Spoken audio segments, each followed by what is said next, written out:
I got a good story now. This is titled Cupid's Arrows. The title itself is very interesting and invites my attention. It starts. Once upon a time, there lived at Shimla a very pretty girl, the daughter of a poor but honest district and sessions judge. She was a good girl, but could not help knowing her power and using it. Her mama was very anxious about her daughter's future, as all good mamas should be.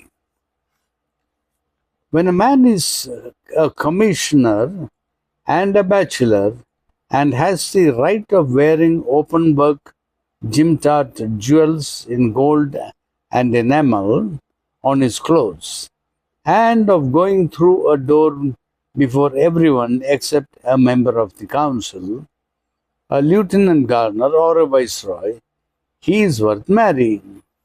So we are being introduced to somebody who is a man who is a commissioner, he is a bachelor, and he has the right of wearing, he is very well, his rank is, that he can wear those clothes with jewels, etc. And he goes in first, except if there is some very senior, like member of council, governor, or viceroy, then he is worth marrying. And who this, we are talking about this girl who was very pretty, and she was using her. I'm not harassing you. I am your guest.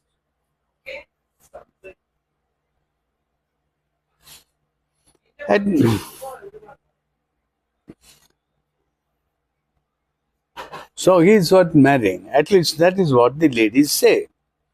There was a commissioner in Shimla in those days who was and bore and did all I have said.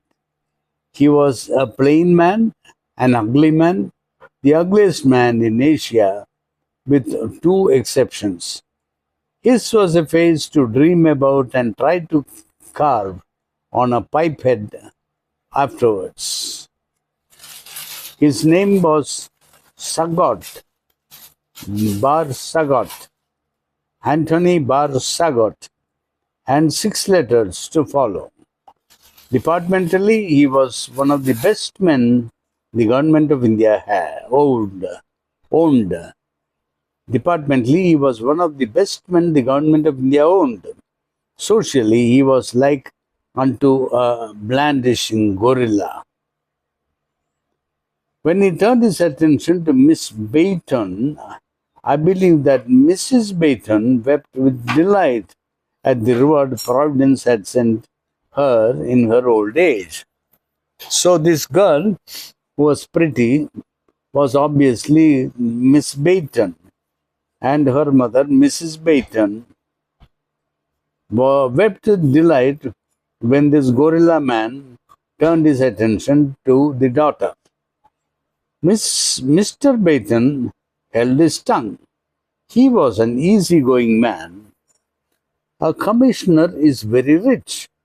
His pay is beyond the dreams of avarice. He is so enormous that he can afford to save and scrape in a way that would admit almost discredit a member of council. Most commissioners are mean, but Bart Sagot was an exception. He entertained royally, he horsed himself well, he gave dances, and he was a power in the land, and he behaved as such. So this gives us an idea of how the life in those days was. A commissioner is a commissioner in the Royal Army, and that means he's having a post, and so he's getting a very good pay, he's very rich, his pay is beyond the dreams of average. That means average means you are greed, and this is beyond greed. That much money he was getting as a salary, it is so enormous that he could afford to save and scrape in a way that would almost discredit a member of council. Now, this shows something. A member of council also gets paid a lot of money, but they will be stingy, and so this commissioner would be stingier than the member of the council, so that they could save and accumulate as much money as possible out of the pay and whatever they could get, and then send it for storing up wealth in their home country in England. Most commissioners are mean, but Barsagot was an exception. This guy, he entertained royally. He horsed himself well. You'd get good horses and put things on them, bridle and stirrups and all that, very well. And he gave dances. He was a power in the land, and he behaved correctly that he was a power. Consider that everything I am writing of took place in an almost prehistoric era in the history of British India. Some folk may remember the years before lawn tennis was born, when we all played croquet. There were seasons before that, if you will believe me, when even croquet had not been invented, and archery, which was revived in England in 1844, was as great a pest as lawn tennis is now. People talked learnedly about holding and losing, stills, reflex bows, 56-pound bows, backed or self-view bows, as we talk about rallies, volleys, smashes, returns, and 16-ounce rackets. So these are jargon relating to the particular sport. So one sport he has mentioned is the archery, where they were talking about holding and loosing and steel and reflex bows, 56-pound bows, backed or self-view bows. And when in tennis, you talk about rallies and volleys, smashes, returns, and 16-ounce rackets. So that was the season of tennis. Miss Baton shot divinely over ladies' distance, 60 yards that is, and was acknowledged the best lady archer in Shimla. Men called her Diana of Tara Devi. So this Miss Baton's story is at a time when archery was the sport, because after archery came croquet, and after croquet came tennis. That was way before that. So Miss Baton shot divinely over ladies' distance, that is, shot the arrow, 60 yards that is, and was acknowledged the best lady archer in Shimla. Men called her Diana Tara Devi. Barsagot paid her great attention. Barsagot is a gorilla man. He paid her great attention, and as I have said, the heart of her mother was uplifted in consequence. Kitty Baton took matters more calmly. Who is this Kitty Baton now?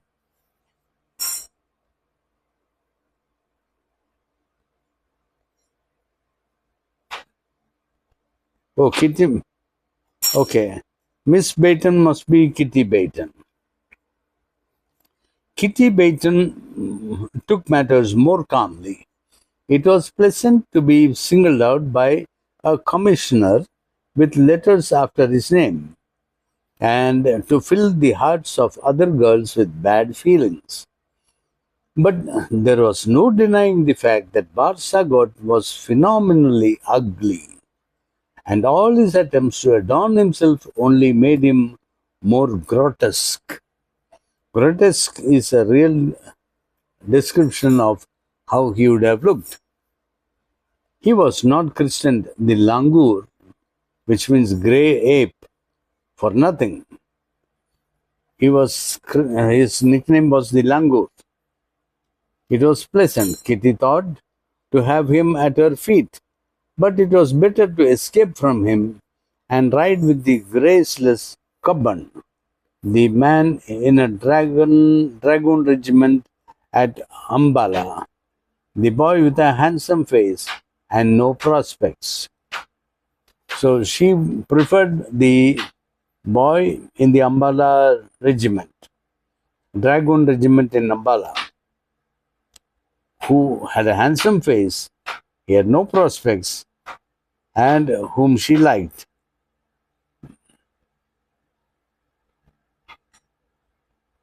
He never pretended for a moment that he was anything less than the head over heels in love with her, for he was an honest boy.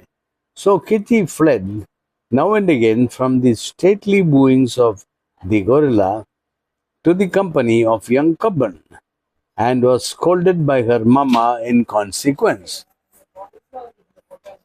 Her mamma was very happy that the gorilla was paying attention to her daughter, but the daughter was more inclined to Cubban, who was a handsome young boy with no prospects. But mother, she said, Miss Sagot is such a fearfully ugly, you know. She said, my dear, we cannot be other than an all-ruling providence. All-ruling providence has made us. Besides, you will take precedence of your own mother, you know. Think of that and be reasonable. So she'll be even higher place than the mother, because she's married to the she would if she marries to the gorilla. Then Kitty put up her little chin and said irrelevant things about precedents and commissioners and matrimony. Mr. Baton rubbed the top of his head, for he was an easy-going man. Late in the season, when he judged that the time was ripe, Barsagot the gorilla developed a plan which did great credit to his administrative powers. He arranged an archery tournament for ladies with a most stupendous diamond studded bracelet as prize. Wow! He drew up his terms skillfully, and everyone saw that the bracelet was a gift to Miss Baton, the acceptance carrying with it the hand and the heart of Commissioner Barsagot.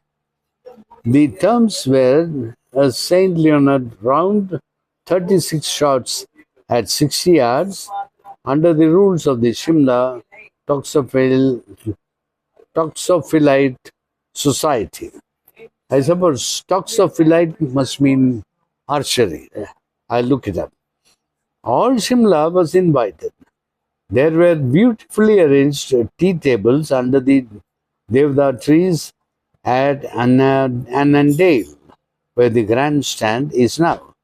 And alone in its glory, winking in the sun, sat the diamond bracelet in a blue velvet case.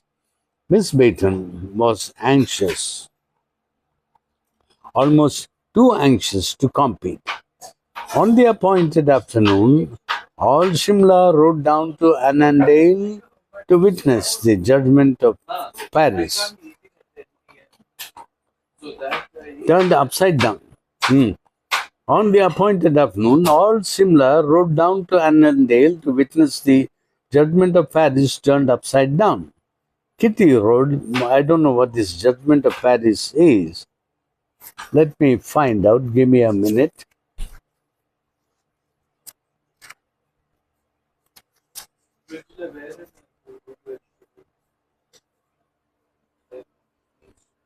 The judgment of Paris is a competition between the goddess Hera, Aphrodite, and Athens, judged by Paris, in which the prize for the most beautiful was given to the goddess of love. There must be more to it than that. This is what it says. So that's the judgment of Paris. So Uh,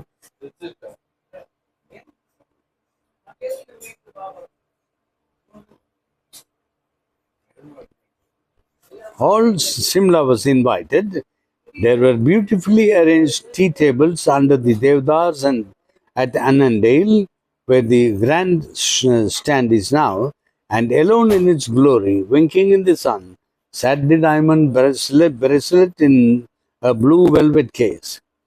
Miss Baton was anxious, almost too anxious to compete.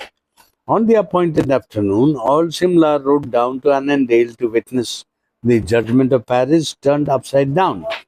Kitty rode with young Cubban, and it was easy to see that the boy was troubled in his mind. So she went with that handsome young boy with no prospects, and he was troubled in his mind. He must be held innocent of everything that followed.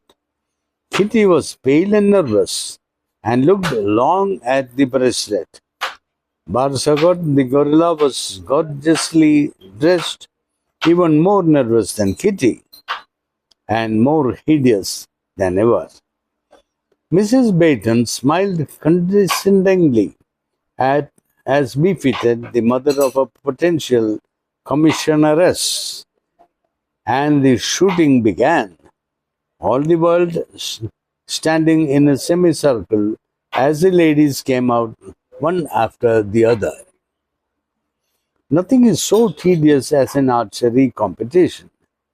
They shot and they shot, and they kept on shooting till the sun left the valley, and the little breezes got up in the devdas, and people waited for Miss Baton to shoot and win. Cubbon was at one horn of the semicircle round the shooters, and the gorilla was Bar Sagot was at the other end of the horn. Miss Baton was last on the list. The scoring had been weak, and the bracelet with the Commissioner Bar Sagot was hers to a certainty. The Commissioner strung her bow with his own sacred hands. She stepped forward, looked at the bracelet, and her first arrow went true to a hair, full into the heart of the gold, counting 9 points. Young Coburn, the boy on the left, turned white, and his devil prompted Bar Sagot, the gorilla, to smile. Now horses used to shy when Bar Sagot smiled. Kitty saw that smile.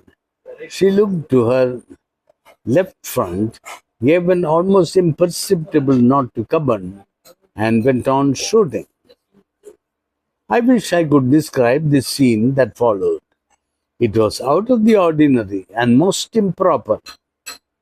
Miss Kitty fitted her arrows with immense deliberation so that everyone might see what she was doing.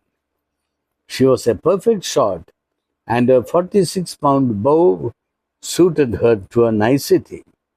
She pinned the wooden legs of the target with great care 4 successive times. She pinned the wooden top of the target once, and all the ladies looked at each other. Then she began some fancy shooting at the white, of which if you hit it counts exactly 1 point. She put 5 arrows into the white.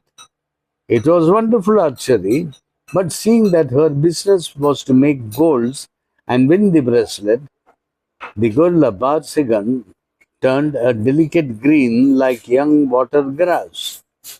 Next, she shot over this target twice, then wide to the left twice, always with the same deliberation. While a chilly hush fell over the company, and Mrs. Baton took out her handkerchief. Then Kitty shot at the ground in front of the target and split several arrows. Then she made a red, or 7 points, just to show what she could do if she liked. And she finished up her amazing performance with some more fancy shooting at the target supports. Here is her score as it was packed off: gold, red, blue, black, white, total hits 7, total score 21. Parsigot looked as if the last few arrowheads had been driven into his legs instead of the targets, and the deep stillness was broken by a little snubby, mottled, half grown girl saying in a shrill voice of triumph, "There, I've won." Mrs. Baton did her best to bear up, but she wept in the presence of the people. No training would help her through such a disappointment. Kitty unstrung her bow with a vicious jerk and went back to her place, while Barsagon, the gorilla, was trying to pretend that he enjoyed the snapping the bracelet on the snubby girl's raw red wrist. It was an awkward scene. Most awkward. Everyone tried to depart in a body and leave Kitty to the mercy of her mamma. But Coburn took her away instead, and the rest isn't worth printing. So that's a very little story. What happened is this girl, she deliberately made wide shots and missed everything and got a low score so that she couldn't win. And so her mother was very disappointed. And then Coburn, the handsome young boy without any prospects, he took her away, and the rest is history. That's a little story. I hope you liked it. It's okay. Nothing very special, but it's good. Let me read the next one. This is The Three Musketeers. I hope it is not too long. Okay.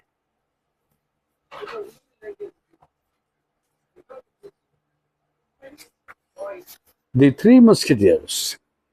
Oh, when the war began, we chased the bold Afghan, and we made the blooming Ghazi for to free boys. Oh, and we marched into Kabul, and we took the Balat Isar. We took the Balat Isar, and we taught them to respect the British soldier. So the British taking Afghanistan, Kabul. Mulvani or Tharis and sorry, I think I'll read it separately. This is a different story. Oh, then it's a bit long. So that's the end of it today. Thank you. Bye. That's it. Nothing watched it at all. That's what I